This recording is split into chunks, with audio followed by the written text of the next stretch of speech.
Hi everybody! Today you are going to learn on how to compute for the areas of composite figures.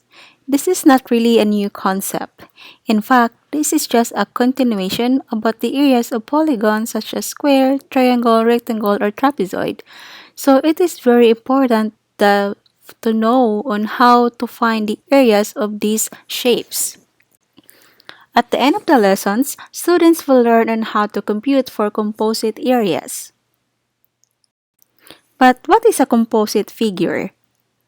Take a look in this window for example. If you decompose this window, you can see that it's made up of a half circle and a rectangle. Are you ready for more examples? Okay. As you see, this is a cute house with a very nice garden on its back. If you decompose this house, you realize that it's made up of different shapes such as rectangle, triangle, and squares. These are all examples of composite figures. So here are the steps in order to find the area of composite figures. But before we tackle these 4 steps, let's have a quick review first on the area formulas. So please pause the video, write the area formulas in each of the shape. So we have the square, rectangle, and parallelogram. If you notice, all the area formulas are the same. And for the triangle, we have 1/2 base times height, and here's one for trapezoid, and there's one for the circle. Let's try to solve this for this figure here. Example number 1. So let's divide the figure in basic shapes. What do you see? I'm seeing 2 rectangles beside each other. So what I'm going to do is put a dotted line to distinguish these 2 shapes apart. So here we go. And now let's find the dimensions. It's telling us that the total length for the base is 21 feet and the total length for the height is 18 feet. Now, let's find the area of each figure. So I'm going to start with the big rectangle. And again, always write the equation first. The reason why I'm telling you this is that the equation will help you or guide you in what to do next and will tell you what values to plug in. So we already know that the base for this first rectangle is 11 and its height is 18. So 11 times 18 is 198 square feet. Now let's do the small rectangle. But the question is, do we have its base and the height? No, we don't. So what do we do? Okay, I'm going to write the equation first. Alright, so let's start with the base. We already know, or we were told, that the total length for the base is 21 feet. And if you try to look on the top of the figure, you were told already that the base on the big rectangle is 11 feet. So that means to say that if we take the difference between the total length and the length of the first rectangle will give us the length on the second rectangle, right? So 21 minus 11 is 10. So we already have the base for the small rectangle now. So let's try to solve for its height. Alright.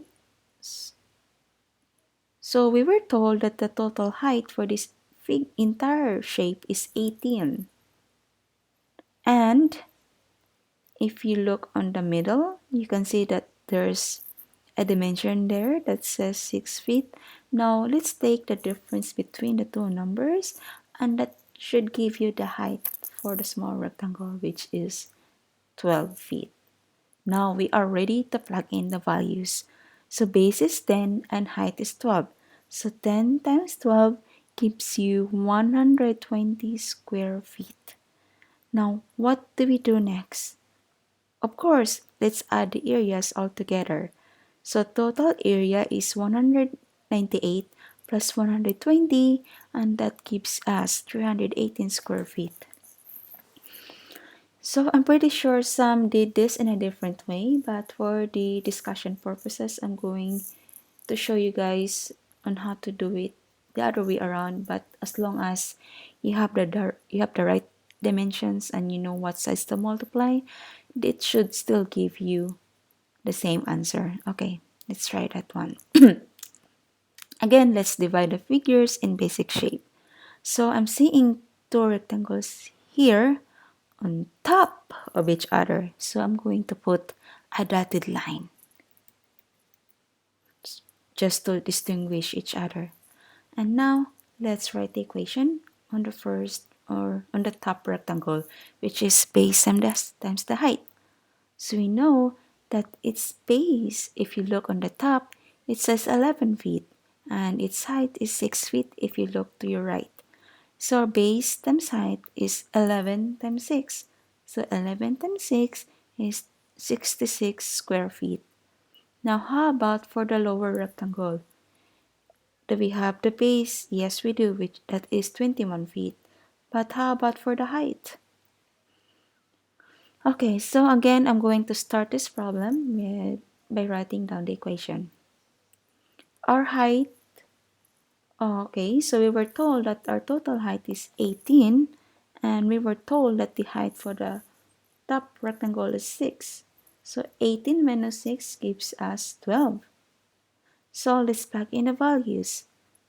Base times height, or 21 times 12, and that gives us 252 square feet. Now let's add the areas all together. So 66 plus 252 square feet gives you us 318 square feet. Now, no matter how you did this, but as long as you have the right dimension and you know which sides to multiply, then that should still give you the same answer. Let's take a look on example number 2. What shapes can you make out from this composite figure? I'm seeing a half circle and maybe a square or a rectangle depending on its dimension. So I'm going to highlight this semicircle with a blue marker. And now I'm going to highlight the bottom figure with a different color.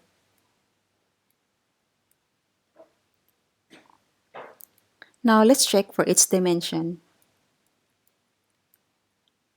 It's telling us that each side is measuring 40 inches long. Therefore, we can conclude that this shape is a square. And now let's name each shape with something. So I have decided to use A for the semicircle and B for the square. Of course, you are free to name whatever you like for each of the figure. So either you can put a flower or a sun or a leaf, it's up to you. Now, let's compute the area of a semicircle. We know that the area for the semicircle is pi r squared over 2. But the question is, do we have the radius already? No, we don't, but we do have the diameter. And that diameter is equivalent to the length of the side of the square. Therefore, we can say that the diameter is 40 inches. And in order to convert the diameter to radius, all you have to do is divide the diameter by 2. So therefore, our radius is 40 divided by 2, and that gives us 20. And now let's plug in the values. The approximate value for pi is 3.14, and our radius will be raised to the second power. So 3.14 times 20 squared. And don't forget to write number 2 below. And now let's simplify 20 squared. 20 squared is 400, so 3.14 times 400 and divided by 2. And now let's simplify 3.14 times 400. 3.14 times 400 is 1,256. And don't forget to divide it by 2. 1,256 divided by 2 is 628 square inches. And now let's compute the area for the square. In order to find the area of the square, all you have to do is multiply its base to its height. And our base and height have the same measurement. So 40 times 40. And 40 times 40 is 1,600 square inches. And now let's And now let's put that 1,600 square inches in the square. And now let's add up all the areas together. That is the area of the half circle plus the area of the square. Area of the half circle is 628 and the area of the square is 1,600. Add them together and that gives you 2,228 square inches. Okay, so let's do example number 3. What is the area of the shaded region? First, let's highlight the perimeter of the big rectangle first. And then let's solve the area. The area to find the formula rather to find the area of a rectangle is by multiplying its base and its height. The base in this big rectangle is 15 feet and its height is 8 feet. 15 feet times 8 feet gives you 120 square feet. Now, let's find the area of the small rectangle, but I'm going to highlight that small rectangle first.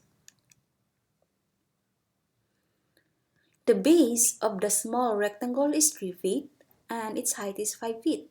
So 3 feet times 5 feet gives you 15 square feet. Now, what do we do next? Do we add the areas all together or get the difference between the areas? I hope you chose the latter one. The reason is that it's because we were asked to find the area of the shaded region only. That means to say that we will exclude the area of the small rectangle. So here we go. 120 square feet minus 15 square feet gives you 105 square feet. Thanks for watching the video guys and I hope you learned something new today. Have a great day and bye-bye.